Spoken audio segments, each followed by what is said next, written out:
the anatomy of the manatees, that they're approximately 10 to 12 feet in length, and they weigh anywhere between 800 to 1,300 pounds, but even that can vary quite a bit.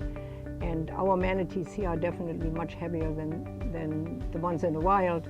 One of the reasons is that they're well taken care of, and they never have to fight for any kind of food. They get it regularly. And there will be always people saying, my goodness, if I was on a lettuce diet and stuff, I would be losing weight. But apparently our manatees haven't done that, and because they have been taken care of so well for so many years. So that's one of the reasons.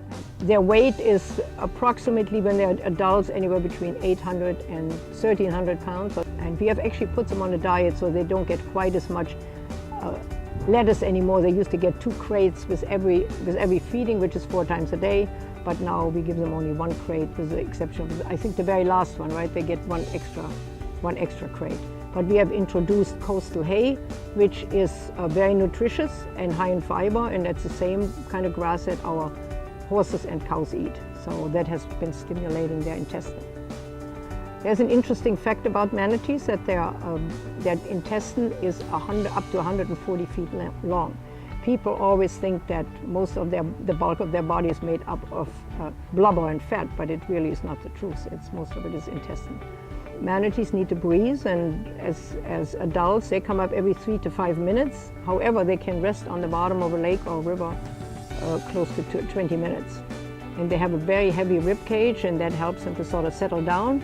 But at the same time, they have a very elongated lung system, and that together with their tail helps them, to bounce up whenever they need to come up to breathe. And that's one of the reasons why we have the springs available to the manatees. We will open our facilities to the manatees by opening gates on our bridge, and so the wild manatees can come in anytime it is really severely cold. And during that period of time, we will confine our 4 female manatees for a little bit. They don't really feel confined because they're very comfortable in that area, but like I always jokingly say, they're considered grandmothers among manatees, because in the wild their life expectancy is 30 to 35 years, but the oldest here is already 50 years old, so we consider them grandmothers, and we don't necessarily want them to intermingle with the wild males that are coming upstream. But we are doing enrichments here in the park. That means we are having developed a program to make the life a little bit more interesting to the animals, to get them more animated, because we see some of them that are just pacing back and forth along the fences. So we have started an enrichment program, and whatever we do with the animals has to be approved by Dr. Ball. So whether we can use peanut butter versus almond butter, certain items that we buy, spices and scents, extracts and stuff like this, we check that all with him to make sure that it's okay. This area is where the underwater, it's an in-ground pool actually. This is where we do a lot of the testing for the manatee test, if they need to do physicals or weigh them, or any of medicines if they ever need it, is done right here in this pool. Over there is an actual above ground pool that if we ever did get any sick manatee, we are equipped to have them inside there that we could treat them.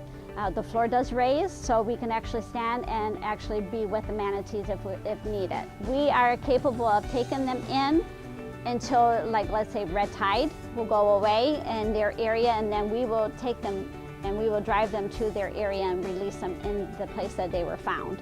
And also, if there was boating incidents, Lowry Zoo and SeaWorld would take care of them too, but we might get them back if they came from here and release them from this area, or we always release the manatees where they came from.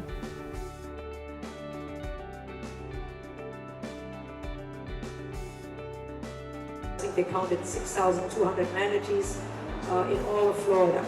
So that's a terrific number. I think it's the highest number they ever had. And there's already talk that maybe we'll take them off the threatened list, endangered list, and put them on the threatened list. But we all love the gentle giants, and we hope that that's not going to happen.